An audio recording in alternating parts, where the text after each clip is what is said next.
Welcome to the video about how to host your website by Make a Website Zone. Hosting your website is pretty simple. It's nothing to be afraid of. Anybody can do it, and I'm going to show you how.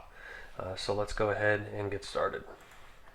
First thing is you need to go to a web host. The one that I use is HostGator.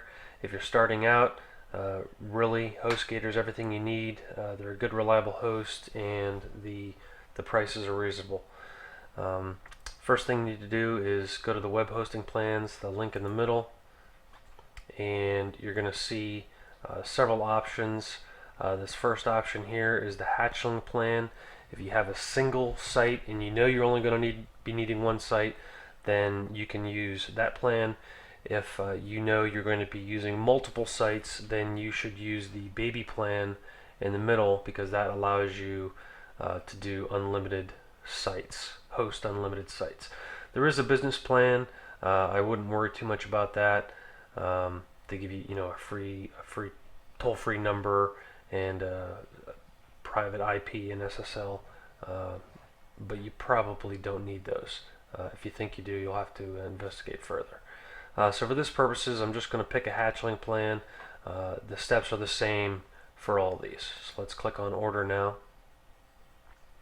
Okay, here's the step where you choose your domain. Now, if you have not registered a domain, or you are looking to register a new domain and use that for your hosting, HostGator will actually provide you with that service. I do not recommend that you do that.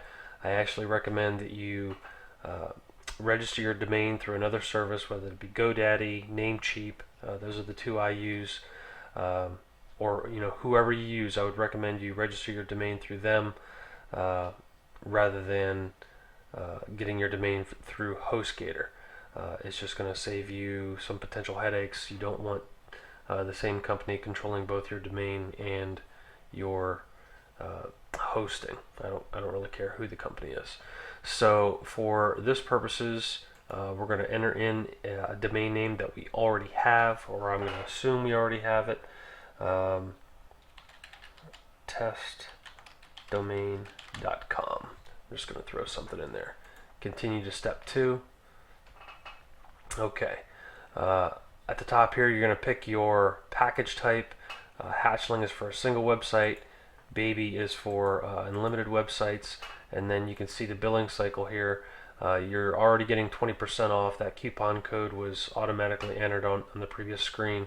But your lowest price is going to be for a 3-year sign up, and your highest price is going to be for your 1-month sign up. I would go for the 12 months. That's going to get you a discount. But if for whatever reason you're not happy with HostGator, you're not stuck with them forever, and you're not stuck with a huge bill. So we're going to pick Hatchling, and then 12 months, and then you just enter in your username. If you do not have a username, go ahead and enter it in and create one, and your security PIN. And then down below is just your billing information. This is your standard online billing information.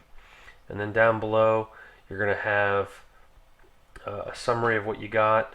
You're going to have your hosting plan right here, the package, which is how long you're going to take the hosting for. You get your coupon code, and this is your domain name right here, and that's going to be your total price. So it's $66 for an entire year of hosting, which is really not that bad.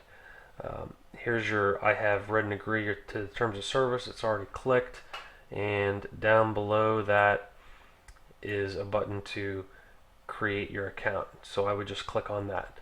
Now I'm not going to do that because I already have multiple accounts with HostGator. I don't need another one. So once you do that, HostGator is going to send you an email, and that email is going to look roughly like this. And you're going to want to save this email, and the important information that you're going to need on this email are these name servers. You've got first name server and second name server, and that's this right here. Usually it's going to be NS, then a number, and then the next number is one more than the previous one with the rest of this in here. So look for that email and keep that email. You're going to need that in the next steps. So next we will go to GoDaddy, and if you don't have an account, well, you should already if you've got a domain set up with them already. I think I'm already logged in, but maybe not anymore. But anyway, go to GoDaddy.com. If you're not logged in, log in. Then go to Domains in the upper left-hand corner and Domain Management. Okay, and then at this point, this is where you want to pick the domain that you registered. For the sake of this demonstration, I'm just going to have this one here. Click on that domain that you registered and want to host with HostGator. And then as you can see down here in the bottom left, there's a section for name servers. And you're going to want to click on Set Name Servers. Now this is where that email comes in that I showed you from HostGator. You want to put that I have specific name servers for my domain. Click on that. I'm going to go back to my email here, just copy that link, and I'm just going to put it in here. There it is right there, and you should have 2 of them, and that other number was 1122, and that's it. You're only going to need these 2, and you're going to click on OK. And then you'll see a message here. Your changes have been submitted, and they say it'll take up to 2 hours. Just click OK. Now, an unhosted domain, in other words, a domain that does not have hosting set up, but you've registered the domain with GoDaddy, that's what your domain is going to look like, or your website. It's called a parked page, and basically it's just all GoDaddy ads. So this is what your domain should look like before you get your hosting set up and before you change your name servers. Now when you change your name servers, they do take a while. It could take up to 24 hours. It's usually quicker than that. And how you know when your name servers have propagated and are changed is your website. When you go to your domain, it'll look like this. You'll see the index of. And this is just a screenshot, by the way, but you'll have your domain name there and that. So that's how you know when your website is now, your hosting is now set up and you're ready to install, for example, WordPress. All right, so if you got what you needed out of this video and it was helpful, please like it, and you can check out my website at makeawebsitezone.com. Thank you.